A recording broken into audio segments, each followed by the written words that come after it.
I never thought I'd find myself sitting alone in the dark, replaying a moment that still stings, long after the echoes of the room have faded. It felt like the walls of my life had silently closed in, suffocating me beneath a calm exterior I wore like armor. I'm Destiny Graham, 28 years old, a graphic designer specializing in branding for tech startups, my passion and my escape. Design is where I pour my heart, crafting visuals that tell stories. But outside my work, I'm the quiet force holding my family together. The one who manages the chaos no one else wants to face. I'm the responsible one, the invisible pillar everyone leans on without noticing. Just last month, when a pipe burst in the old house my parents live in, flooding the kitchen with cold water, I stepped in before anyone else even realized there was a problem. The plumber's bill came to $750, unexpected but urgent. Without a word, I covered it, slipping the payment through my bank app while my mom complained about how expensive everything was getting. I didn't want anyone to feel pressured. After all, I'm used to being the silent supporter. My mother, Graham Collier, rules our family with subtle cruelty, a queen in her own right whose words cut sharper than knives but never leave visible scars. My father, Martin, drifts quietly around her, never challenging, always retreating from conflict. Together, they're a tempest I've weathered my whole life. Even with the tension thick enough to choke on, I hold on to a fragile hope that things will get better. Beneath the surface, I sense the unspoken battles swirling, resentments, disappointments, but I smooth them over as best I can, like oil on rough fabric. No one knows that the deed to our family home is in my name, my secret power, my silent safeguard. I haven't told anyone, not even Daniel, my husband. The thought of using it feels like betrayal, but it's also a shield, a last line of defense in a family where I'm often overlooked. Still, I cling to optimism, believing that family means something more than control and neglect, that eventually, respect will find its way back to me. Maybe I'm naive, but it's the only way I survive. Growing up in the Graham household was like living inside a glass cage, everything visible but untouchable. I remember a Christmas when I was 12, the kind of holiday that should have been warm and magical, but instead was a lesson in invisible wounds. The living room was filled with relatives, laughter, and the smell of pine mixed with Aunt Evelyn's cinnamon cookies. My sister Lisa, a year older and always the golden child, was showered with praise and gifts. Mom called her the perfect daughter more times than I could count, her voice dripping with pride and just a hint of something sharper, like a blade hidden beneath silk. Meanwhile, I sat quietly, barely daring to ask for a simple present. When I did, my mother's dismissive glance cut through me like ice. "You don't need more toys, Destiny. You should focus on what matters," she said, and the words stung more than any slap. That moment didn't stand alone. It was part of a pattern that shaped me. Lisa's achievements were celebrated loudly, her talents, her grades, her social life, while my efforts were minimized or ignored. One painful memory stands out. I had spent weeks drawing a detailed landscape for a school project, hoping for a shred of approval. Instead, at a family gathering, Mom held my sketch up and called it childish nonsense in front of everyone, her voice sharp enough to silence the room. I felt all the color drain from my face, my confidence crumbling. Dad didn't say a word. His quiet avoidance made the favoritism official. Back then, I told myself it was tough love, that my mother was pushing me to be better. But deep down, the sting settled into a place I rarely visit. Over the years, I learned to bury that pain, to build a shield of resilience. But the emotional neglect wasn't the only burden I carried. I've made real sacrifices, concrete, measurable ones, that no one seems to notice. For the past 5 years, I've been contributing $1,500 every single month to keep our family home's mortgage paid. That's over $90,000 out of my own pocket, money earned from countless all-nighters and extra freelance gigs. I canceled 2 vacations last year alone, including one Daniel and I had planned for our anniversary, to cover emergencies like a $3,200 car repair for my mother's old sedan. And when Dad's health took a downturn, I took on even more freelance work to pay for his medical bills. Despite all this, my generosity is treated like an obligation, a given. It's as if my family assumes I exist to fix their problems, no questions asked. Daniel has started to voice concerns gently, asking if I'm being taken advantage of, urging me to set boundaries. But I still hide the fact that the deed to the house is in my name, a legal fallback I'm too hesitant to use. It's complicated. I want recognition, yes, but more than that, I want peace. A family that sees me for who I am, not just what I provide. I want to be counted, not invisible. The day of my first real public humiliation came quietly, but hit like a storm. It was my cousin Marcus's birthday dinner, a gathering of about 20 relatives crammed into Aunt Evelyn's cozy dining room. The warm glow of fairy lights and the scent of rosemary chicken filled the air. I was wearing my new navy blouse, the one I bought for work meetings, and I felt a little spark of pride. I'd just been promoted at my design firm, a milestone I was quietly proud of. But when I shyly mentioned it, my mother cut me down in front of everyone. "Oh, Destiny's promotion," she said, voice dripping with sarcasm. "Sounds like a fancy title for making coffee." The words fell like stones into the silence that followed. Some relatives chuckled nervously, others looked away, uncomfortable but unwilling to intervene. My face flushed a deep crimson, heat rising from my chest to my ears. The humiliation was visceral, sharp and fresh, like a slap I hadn't seen coming. I forced a tight smile, repeating in my mind, "She's stressed. It's nothing personal." But inside, the old wounds flared again, raw and aching. I wanted to disappear, to melt into the background where I belonged. When the dinner wound down, I quietly excused myself, retreating to the guest room. Just a small act, but it was mine, a silent refusal to engage further in the toxic dance. Despite the sting, despite the shame, I still held on to hope. Maybe this was just a rough patch, a momentary lapse in the fragile family peace. Maybe things could still change. Yet as I closed the door behind me, the seeds of doubt began to take root, whispering that maybe, this time, it was something worse. I felt it before I saw it. The shift in the air around me, subtle but unmistakable. After my quiet retreat at Marcus's birthday, the tension didn't ease, it thickened. What followed was like a slow, creeping fog invading every corner of our family. Graham Collier, my mother, seemed to sense my moment of weakness and seized it with a predator's precision. At first, it was whispered remarks, the kind that sting more than a direct attack. "Destiny's always been so sensitive," I overheard Aunt Helen say to another cousin, her voice low but clear enough to pierce my skin. Then came the rumors, carefully spun by my mother and her loyal enforcer, Lisa. Now it wasn't just that I was too sensitive. I was ungrateful, selfish, making everything about herself. Like a play she had directed for years, Graham cast me as the villain in our family drama, and every line was rehearsed to wound. Lisa was relentless. One afternoon, I found myself cornered in the kitchen by her pointed questions. "Why do you always have to be so defensive? It's exhausting. Maybe if you stopped making everything about you, we could all just get along." Her tone was syrupy sweet, but the words were daggers. I wanted to scream that I was tired. Tired of being invisible. Tired of being blamed for wanting respect. But I swallowed the words, feeling the familiar fog of doubt settle in my mind. Was it true? Had I really been overreacting all these years?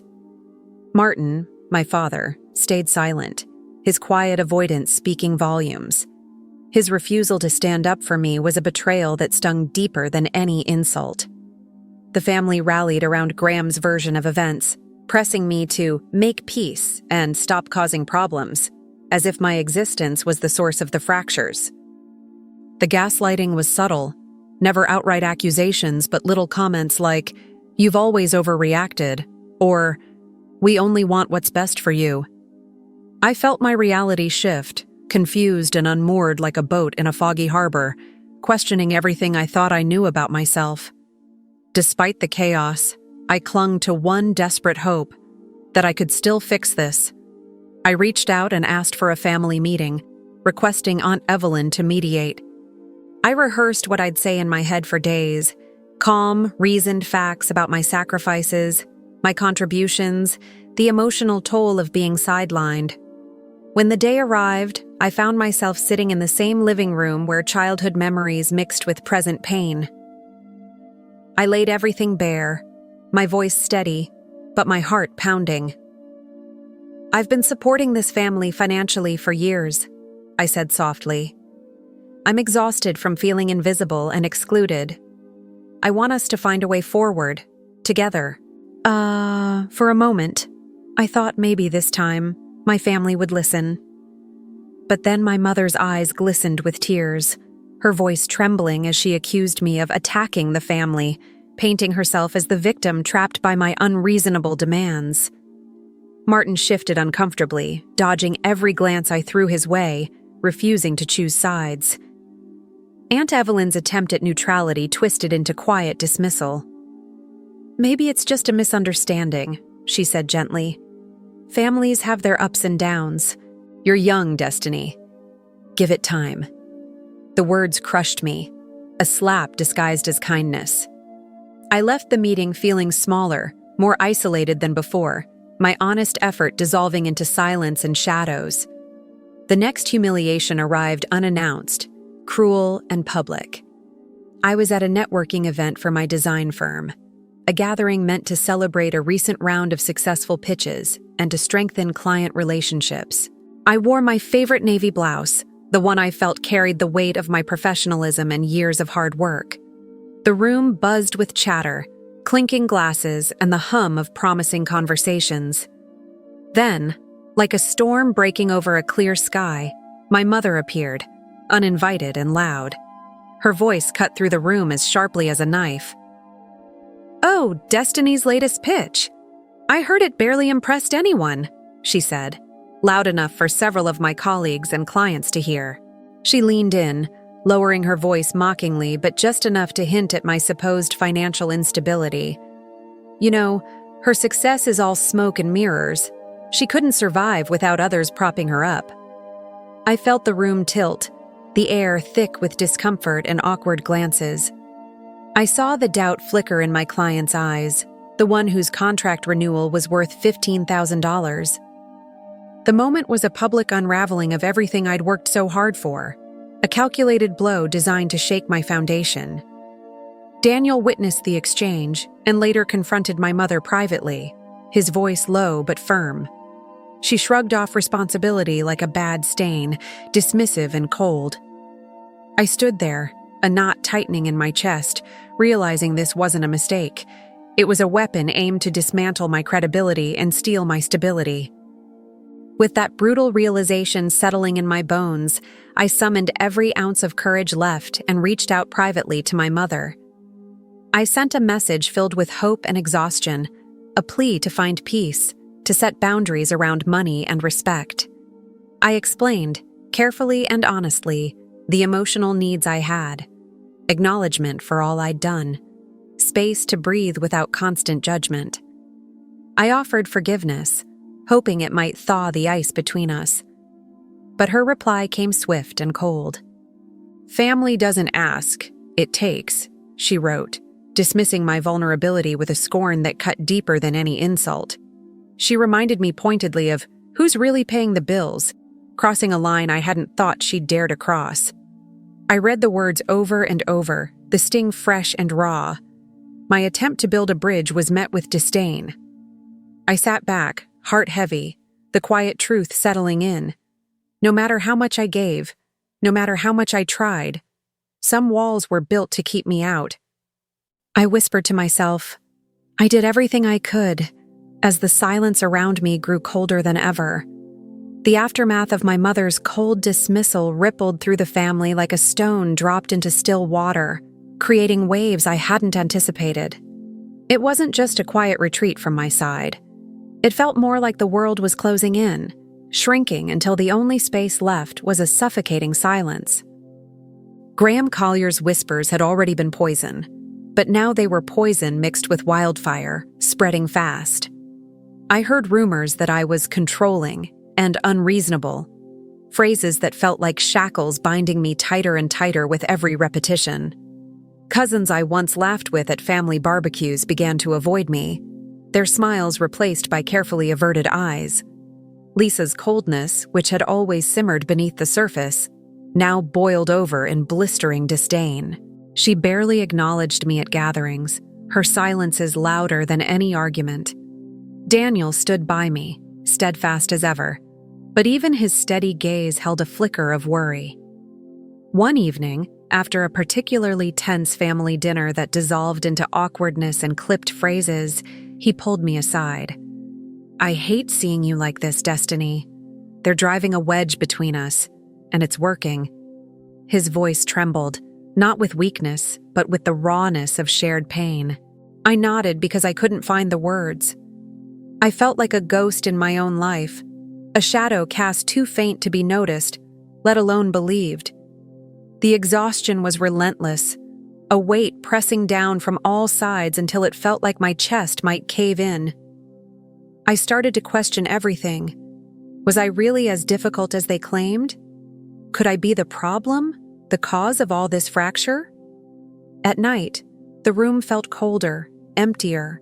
I lay awake, listening to the quiet hum of the city outside, my mind spiraling into the dark corners of doubt. The love I longed for felt like a distant star, once bright but now flickering, threatened by an ever-growing darkness. I imagined the faces of my family, their smiles thin and brittle, reflections more of obligation than affection. Was all my giving, my sacrifice, just a burden to them? The thought was unbearable, but I couldn't shake it. Still, somewhere beneath the rubble of my spirit, a faint ember glowed, a fragile hope that maybe, just maybe, the truth could still shine through the lies. I clung to that, desperate and trembling, unwilling to surrender completely even as the world seemed intent on proving me wrong. The isolation was the cruelest wound. At work, I forced smiles and professionalism, but inside, a storm raged. I found myself withdrawing, shrinking away from phone calls and social invitations, too tired to explain or defend. I dreaded family events, knowing they were arenas where I was judged and dismissed. Yet I showed up, clinging to the belief that persistence might break the cycle. But the more I tried to bridge the gap, the wider it seemed to grow. My mother's control was a silent but powerful force, twisting narratives and turning allies into skeptics. Even Aunt Evelyn, once a comforting presence, seemed hesitant to take my side openly. It was as if I was drowning in a sea of doubt with no life raft, only the cold, hard truth that my family had started to turn against me. And with that realization came a crushing sense of failure that seeped into every part of me. The day of the housewarming party was supposed to be a celebration, a fresh start, a milestone for Daniel and me. Our new home smelled of promise. Fresh paint mingled with the scent of blooming jasmine outside the window. I had spent hours preparing, arranging flowers, setting out appetizers, trying to create a space filled with warmth and welcome. The laughter of friends and family filled the rooms, a symphony of hopeful voices that made my heart beat a little lighter. But the fragile bubble of joy shattered the moment the front door swung open without invitation. There, standing in the threshold, were my mother and father, unannounced, suitcases in tow. The casualness of their intrusion struck me like a slap. "We're moving in. Family doesn't ask," my mother declared, her voice flat but carrying the weight of command. The words were not a request or a discussion. They were a decree. The room froze, the hum of celebration replaced by a cold, tense silence. I stared, my mind scrambling to process the violation. This was my house, legally mine, the one place I had tried to carve out as a sanctuary from the constant struggles.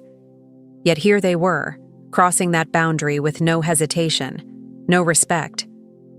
My father stood beside her, silent and passive as ever, his eyes flickering with discomfort but never lifting to meet mine. The betrayal cut deep, sharper than any words he could have spoken. The guests shifted uncomfortably, whispers weaving through the air as the atmosphere darkened. The party transformed from a moment of hope into a battleground of unspoken conflict. I felt a cold clarity settle over me like ice. This wasn't a temporary setback or a misunderstanding to be smoothed over.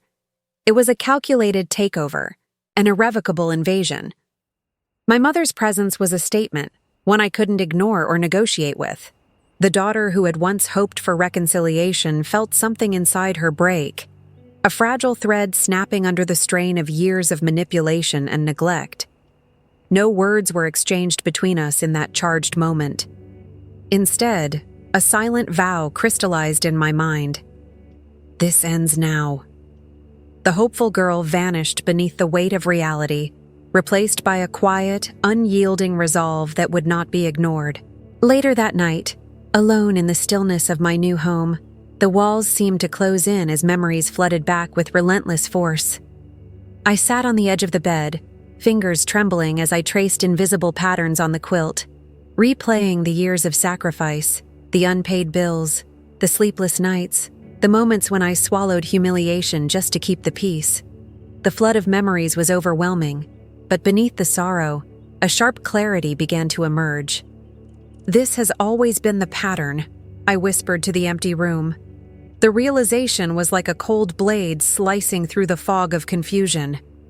It wasn't just what had happened today, it was the entire lifetime of manipulation and control laid bare.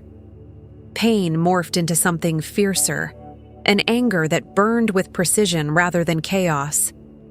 I saw my mother's grip on the family for what it was, a calculated, relentless force that thrived on keeping me small and invisible. My father's silence wasn't just passivity, it was complicity. The betrayal cut deeper because it was a shared one, a family united against me. Yet amidst the storm of emotions, a hidden power surfaced, the secret deed to the house. It was tangible, real, something no one else knew I held. That quiet leverage, untapped and potent, shifted the balance in my mind. I wasn't powerless. I had a foothold. The words echoed in my head with icy certainty. Never again. The anger settled like steel in my veins, a protective shell that promised vigilance and strength. I refused to be the victim any longer, refused to let their false narratives define me. For the first time in years, the pain didn't consume me. It sharpened me.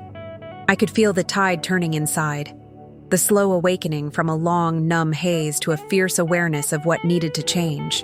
The night was deep and quiet, but inside me, a storm was gathering, one fueled by years of endurance and the fierce determination to reclaim what was mine. When I shared my turmoil with Daniel, the weight of everything felt both lighter and more urgent. We sat together at the kitchen table, the soft glow of the pendant light casting long shadows between us. I laid out the raw truth of my feelings, how the invasion at the party shattered not just the moment, but the very foundation of trust in my family. Daniel listened without interruption, his hands folded tightly, his gaze steady and unwavering. "You're not alone in this," he said quietly, "and you don't have to face it blindly." We began to talk strategy, not out of desperation, but from a place of newfound clarity. I explained how Graham Collier's dominance wasn't just personal. It was a pattern sustained by passive enablement, especially from my father.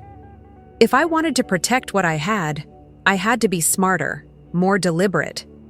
The idea of social engineering emerged, turning family allies into advocates by revealing truths they'd been too afraid or unaware to see. Aunt Evelyn, with her quiet strength and distant but affectionate relationship to my mother, seemed like a potential ally. "She's close enough to hear things without being pulled in," I said, my voice firm for the first time in a long while. Daniel nodded, cautious but supportive. "We'll need evidence. Clear, undeniable proof of what's really going on." and we'll have to be subtle. They won't give up power easily. The plan began to take shape, a map of small, deliberate moves rather than wild, desperate gestures. I felt a flicker of control return, a strategic posture replacing the emotional passivity that had kept me trapped for so long. This was the beginning, not just of defense, but of reclaiming my life and my family's respect. Together, we settled into a quiet resolve, the first step in a long, difficult journey now unmistakably clear. I spent the next several days wrapped in meticulous examination, charting every thread that tied me to this family's fragile existence. I laid out spreadsheets and piles of bank statements, invoices, and receipts, each a testament to the invisible labor I had poured in. The mortgage alone was nearly $1,800 a month, a weight I carried without complaint, even as it ate away at my savings. On top of that, my freelance design work regularly funded small emergencies and gifts, over $20,000 annually, mostly funneled to keep the household afloat, paying for groceries, medical expenses for Martin's diabetes, even car repairs nobody else seemed willing to handle. I realized with a sinking clarity just how much of the family relied on me, financially and emotionally, often without realizing it. Cousins sought my advice on job decisions. Aunt Evelyn confided in me quietly during our rare phone calls. And even Lisa, distant and cold, dropped veiled questions about my work from time to time. They all depended on my stability, my patience, and my income. I also cataloged the countless medical appointments I'd scheduled for Martin, negotiating with doctors, pharmacies, and insurance companies. The pressure was relentless, and yet I managed it all with a quiet efficiency no one acknowledged. I remembered the nights I stayed awake on the phone with pharmacies or sat in sterile waiting rooms, exhausted but determined. This inventory wasn't just numbers and dates, it was the embodiment of years of giving without gratitude. I felt a stirring inside, a growing sense of power beneath the fatigue. I wasn't just the overlooked daughter. I was the backbone, and they needed me far more than I needed them. Then came the meeting with Ms. Collins, the lawyer I'd been quietly consulting for weeks. She was precise and unflinching, a woman accustomed to peeling back layers of deceit. She confirmed what I'd suspected but hadn't dared to fully embrace. The deed to the house was legally in my name, and the joint accounts, while accessible to my mother, had strict protocols I could enforce. Together, we reviewed contracts, bank authorizations, and property documents, and she assured me that the law was firmly on my side if I chose to assert my rights. I felt a strange mix of reassurance and responsibility settle over me. This was my leverage, a sword hidden in plain sight beneath years of silent submission. I took this momentum and began compiling a dossier, screenshots of text exchanges, copies of bank statements showing my contributions, contracts from my freelance clients, and a log of every appointment I'd managed. I also documented the manipulations, the times my mother twisted conversations to make me feel guilty, the subtle threats veiled as concern, the daily erosion of my boundaries. Each piece was a brick in a wall I was building, a wall no one could ignore. As I organized everything, the thought echoed in my mind with growing clarity. They need me more than I need them. For the first time, I wasn't just surviving their demands, I was preparing to take control. Despite the heaviness of the task, a flicker of quiet triumph sparked within me. The act of mapping these dependencies, of naming my own value, was a step toward reclaiming my dignity. It wasn't just about money or property. It was about being seen, acknowledged, and respected. And as I closed the final folder on my laptop, I felt the weight shift, subtle but undeniable. This was no longer a story of sacrifice alone. It was the beginning of a reckoning. In the days that followed, I moved with the careful precision of someone setting a trap. Quiet, deliberate, and utterly focused. I changed all my passwords, bank accounts, email, even the family shared calendars. For the first time, I revoked my mother's access to joint accounts, a small but significant act that sent a silent message. I updated my wills and legal documents, consulting again with Ms. Collins to ensure everything was airtight. I arranged meetings with an accountant to comb through the family's finances, hoping to uncover anything out of place. I knew this was just the beginning, but every step felt like reclaiming a piece of my autonomy. Yet outwardly, I wore the mask of calm. To the family, I was still the accommodating daughter, the one quietly enduring without complaint. I showed up to dinners, smiled when required, and answered questions with gentle neutrality. No one noticed the tension coiled beneath my calm exterior or the fierce calculations running behind my eyes. Lisa's frosty glances met only a polite nod. Graham Collier's sharp barbs bounced off my carefully shielded demeanor. I was a dormant storm, patience in its purest form. There was a strange comfort in this calmness, a sense of control that I hadn't felt in years. I would wait for the perfect moment, the moment when the ground beneath their feet would crack, and I could step forward with undeniable proof. I held myself steady, breathing deeply during moments when the weight of the past threatened to overwhelm. Daniel noticed my new quietness, the subtle shift from exhaustion to resolve, and he offered steady support without pressing me to rush. "Sometimes the storm is silent before it breaks," he said one evening, his voice low and steady. His faith in me grounded my resolve. Even Aunt Evelyn noticed the change, though she said nothing directly. Her phone calls became more frequent, her tone warmer but cautious. I suspected she was watching, waiting to see what I would do next. I was playing a long game now, and every move had to be precise. The calm before the storm was thick with tension, a fragile silence that carried the weight of all that was about to shift. With each passing day, I felt the tide turning beneath the surface, an unseen force gathering strength. I was ready to strike, but only when the timing was right. The accountant's office smelled faintly of coffee and paper as I sat across from him, the soft hum of the fluorescent lights above a stark contrast to the storm swirling in my mind. As he sifted through the stacks of documents I'd handed over, I could feel the weight of every secret and half-truth pressing down on me. Then he leaned forward, eyes narrowing as he pulled out a battered ledger hidden among other files. "Ms. Graham, this isn't just a minor discrepancy," he said quietly. "This ledger shows your mother's personal debts, over $300,000. Maxed credit cards, unpaid loans. None of this was disclosed to you or the family." The air seemed to thicken around me, my heart pounding in my ears as the implications settled like a cold wave.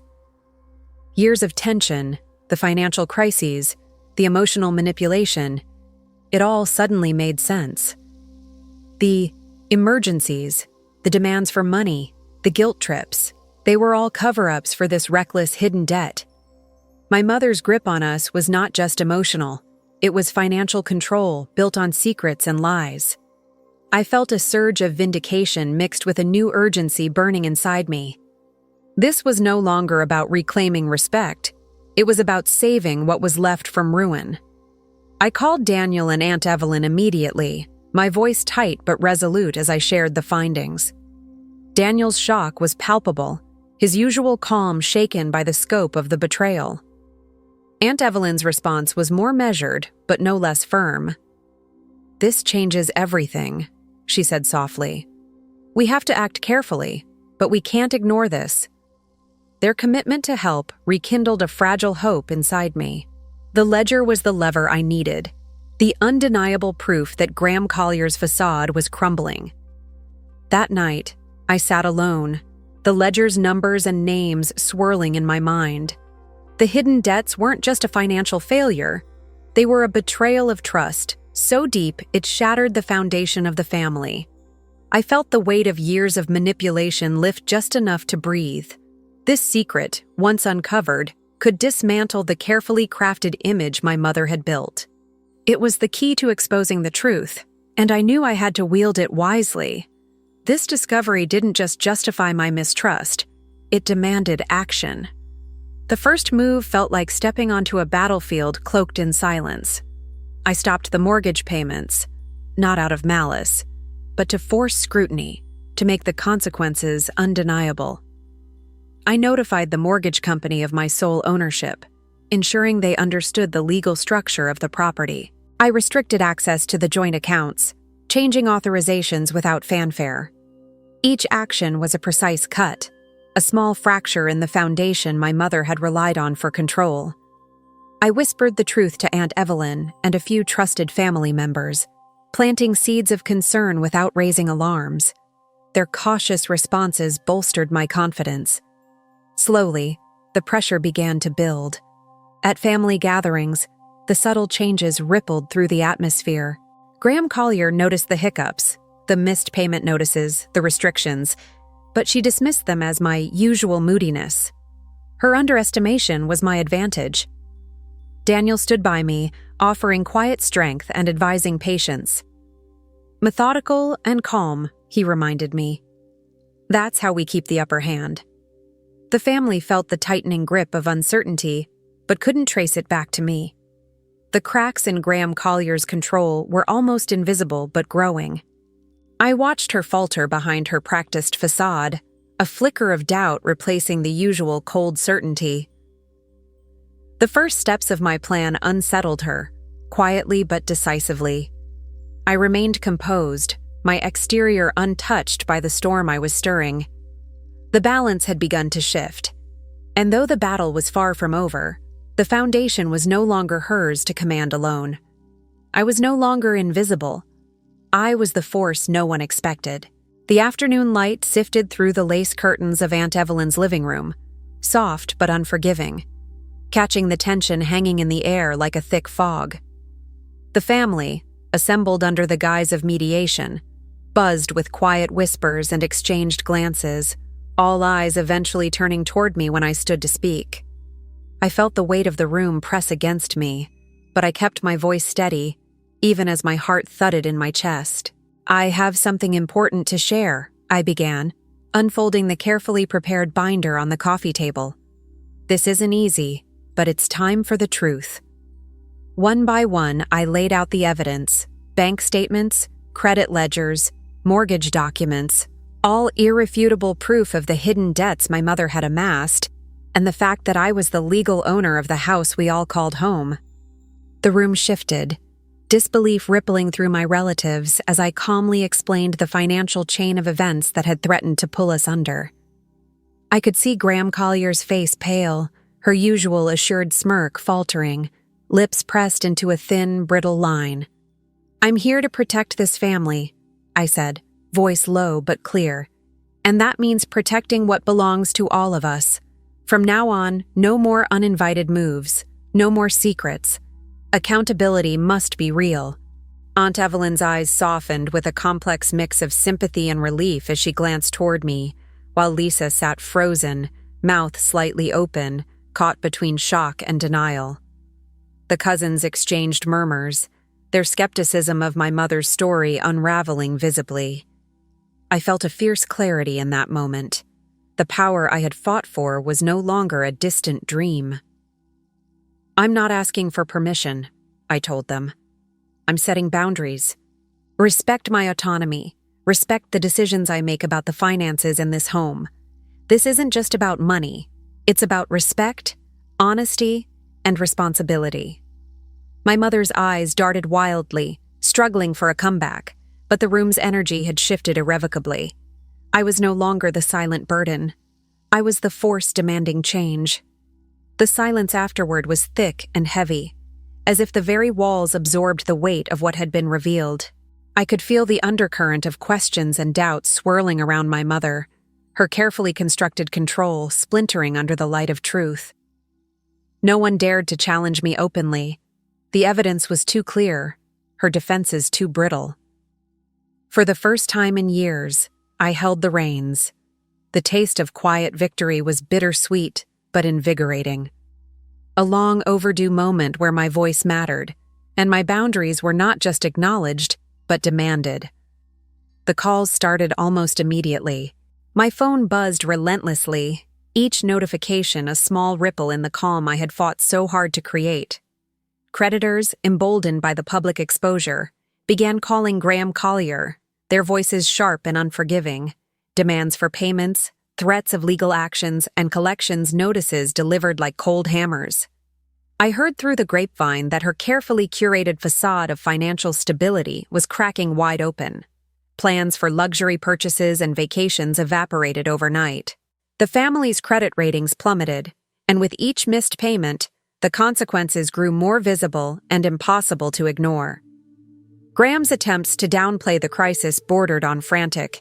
I could almost hear the tremor in her voice during the calls she made to me, her words weaving between desperate pleas and thinly veiled threats.